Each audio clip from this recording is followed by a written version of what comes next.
Hi everyone, welcome to next level studies.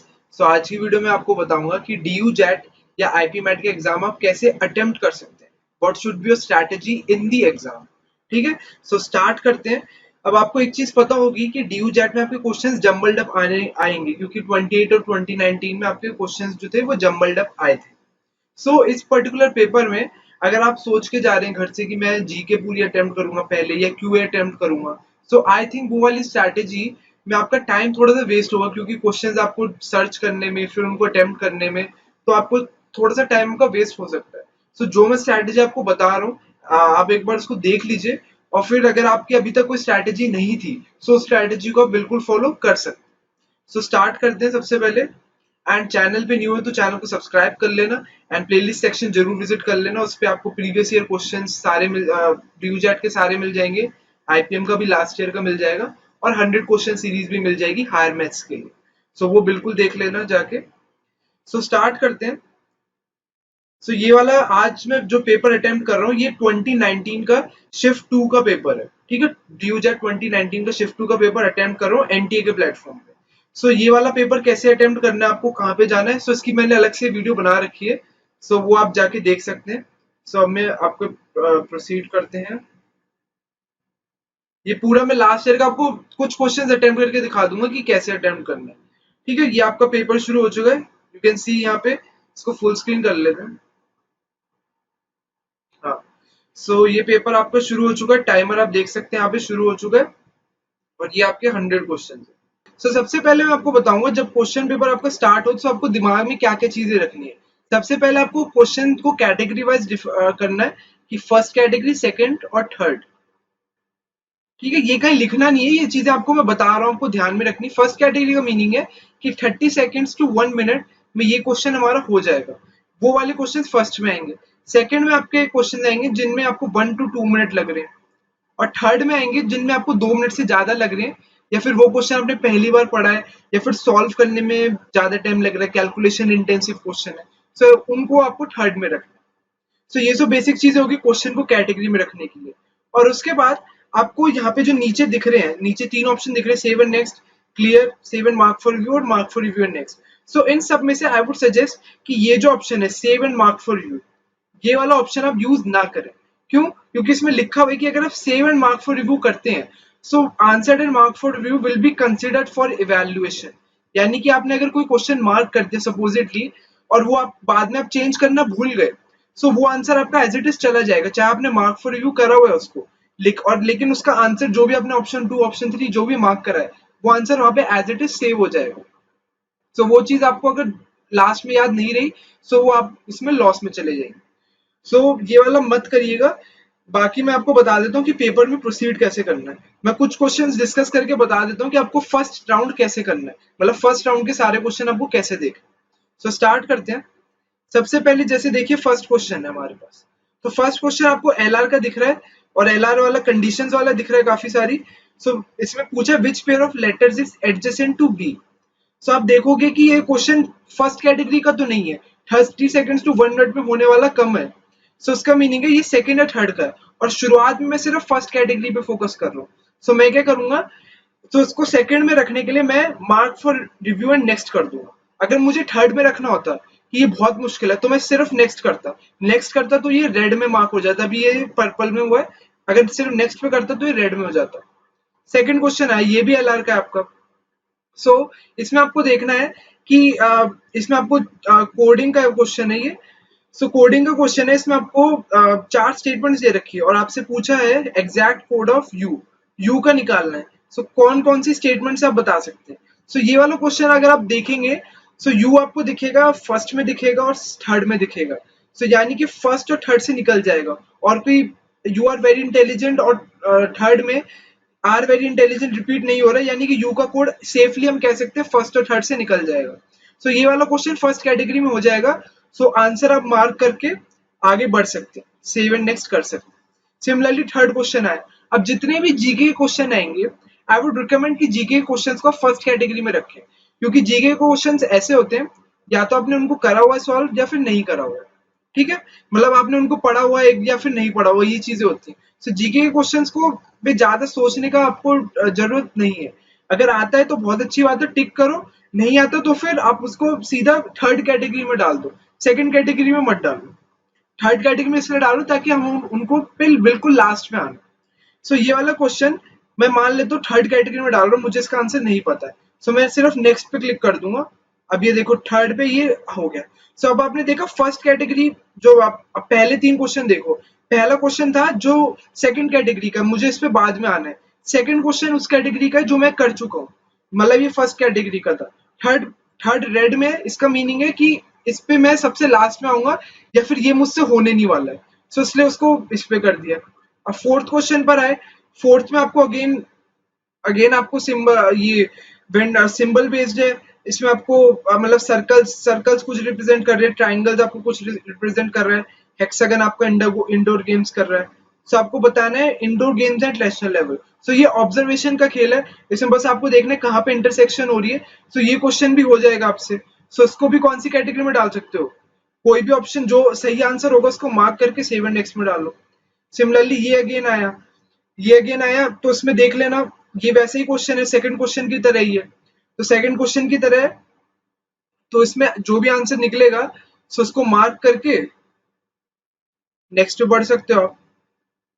ठीक है। अब ये वाला सिक्स क्वेश्चन आया आपके पास। अब ये आपको पता होगा, अगर आपने मेरी प्रीवियस ईयर क्वेश्चन का एनालिसिस आपने देखा होगा कि क्वेश्चन रिपीट होता है, तो क्वेश्चन 6 आपका रिपीट हो रखा है 2018 से एज इट इज।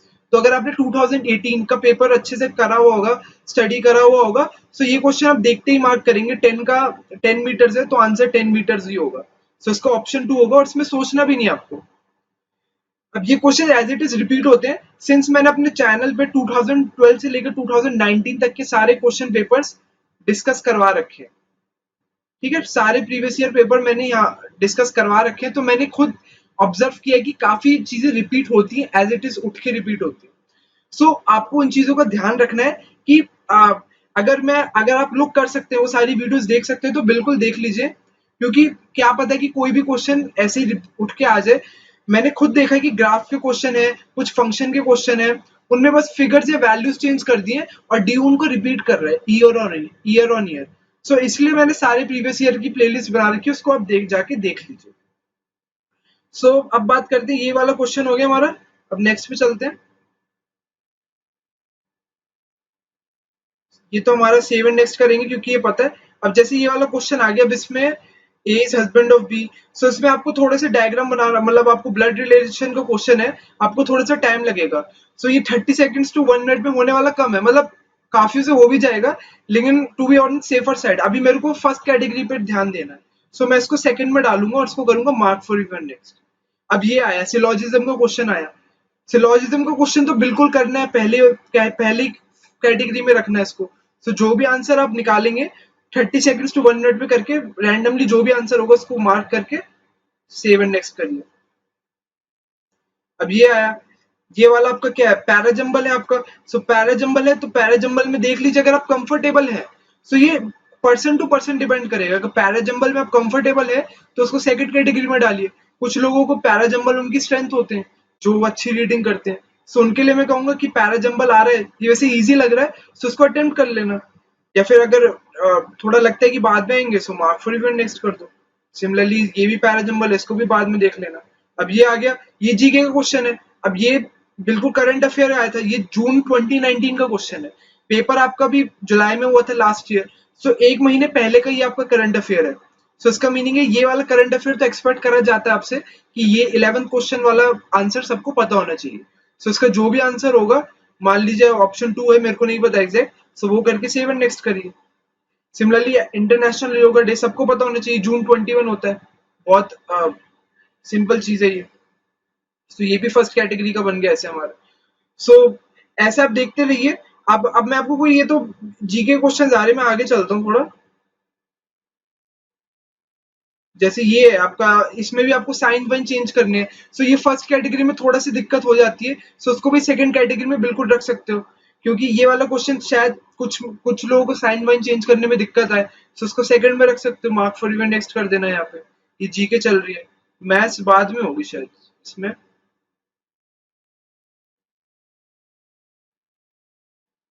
ये हाँ, जैसे ये मैथ्स का क्वेश्चन आ गया आपका, f x is equal to modulus x.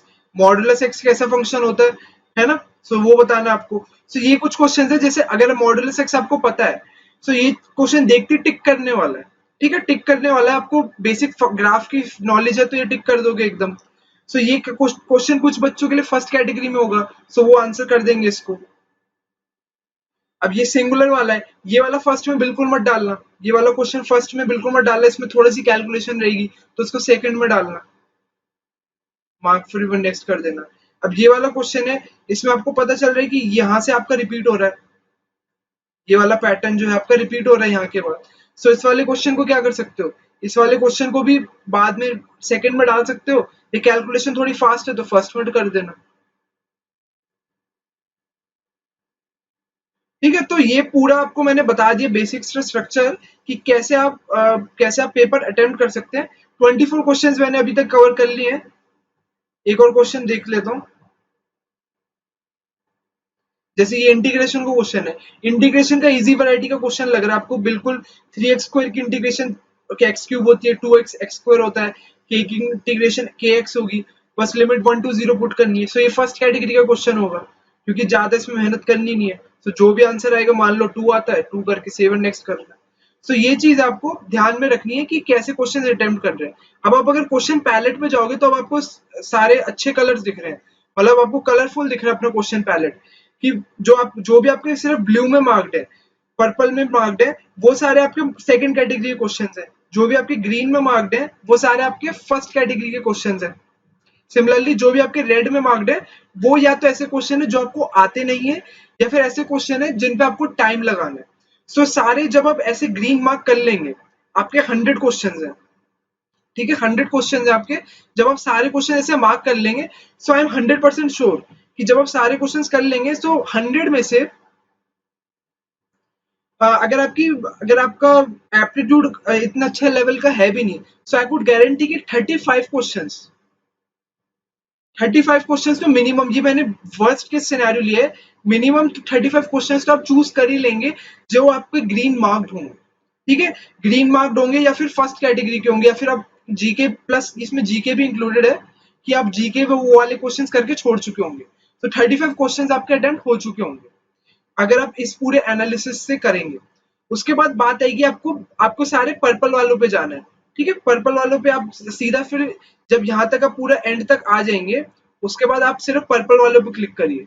Purple वाले पे जैसे ये वाला क्वेश्चन आया, तो ये वाला क्वेश्चन अटेम्प्ट करिए फटाफट अपनी रफ शीट पे इसको एनालाइज करिए। ठीक है, कि क्या आंसर हो सकता है, उसके बाद सॉल्व करके इसका आंसर टिक करके आगे बढ़िए। फिर अगले रेड इस पे आइए। सो ऐसे आपको पेपर अटेम्प्ट करना है कि आपको जो भी आपको यहाँ पे ऑप्शंस दे रखे हैं, save and next, save and mark for review and next, इन सबका अच्छे से यूज करना है। ये आपको कैटेगरी डिफाइन करने के लिए दे रहे हैं। अब जब आपका ऑफलाइन पेपर होता था, सो ऑफलाइन पेपर में आप ये चीजें आसानी से मार्क कर पाते थे कि अच्छा ये वाला क्वेश्चन है, ये वाला क्वेश्चन कर देंगे, ये बाद में कर देंगे। आप पूरा क्वेश्चन पेपर एक साथ देख सकते थे, लेकिन यहाँ पे ये आपके पास फैसिलिटी नहीं है। सो इसलिए ये इतने सारे ऑप्शन दे रखे हैं आपको, save and next, save and mark for review and next, सिर्फ नेक्स्ट। सो ये सारी चीजों को यूज करिए प्रॉपरली। ठीक है, इनसे आपका टाइम वेस्ट नहीं होगा, इनसे टाइम आपका प्रॉपरली यूटिलाइज होता है। सो ये सारी चीजें तो हो गई कि पेपर कैसे अटेम्प्ट करना है आपको। अब अब मैं बात करता हूँ कि क्या क्या कुछ टिप्स हैं जो इनका आपको ध्यान रखना है। तो स्टार्ट करते हैं।